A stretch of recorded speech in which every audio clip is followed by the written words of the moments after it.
Hey guys, இன்றைக்கி செம்ம super டூப்பராக ஒரு கேக் தான் பண்ணியிருக்கேன். வீடியோவை ஸ்கிப் பண்ணாமல் ஃபுல்லாக பாருங்கள். வாங்க என்ன கேக்னு பார்த்துருவோமா? கிட்கேட் தீமில் தான் ஆர்டர் வந்துச்சு.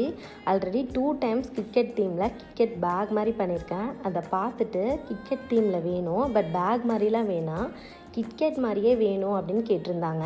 அவங்களோட ஆனிவர்சரிக்காக அவங்க ஒய்ஃப்க்கு பிடிச்ச கிட்கேட்டையே கேக்காக பண்ணி சர்ப்ரைஸ் பண்ணுறதுக்காக கேட்டிருந்தாங்க.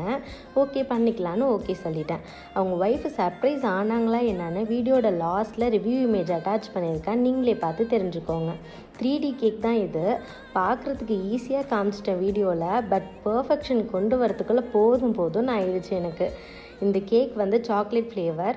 ஸோ க்ரீம்லாம் அப்ளை பண்ணி ஃப்ரிட்ஜில் செட் பண்ணியாச்சு. தென் ஃபாண்டன் ஷீட் ரெடி பண்ணி கிட்கேட் கவர் சைடுக்கு கவர் பண்ணிட்டேன். கனாச் வச்சு சாக்லேட் சைடுக்கு ஃபினிஷ் பண்ணிக்கிட்டேன். கவர் ஓப்பனில் இருக்கிற மாதிரி இருக்கிறனால எடிபிள் சில்வர் டஸ்ட் வச்சு பெயிண்ட் பண்ணிக்கிட்டேன். இது ஃபுல்லாகவே எடிபிள் தான், எக்ஸப்ட் கிட்கேட் நேம் ஸ்டிக்கர் தவிர.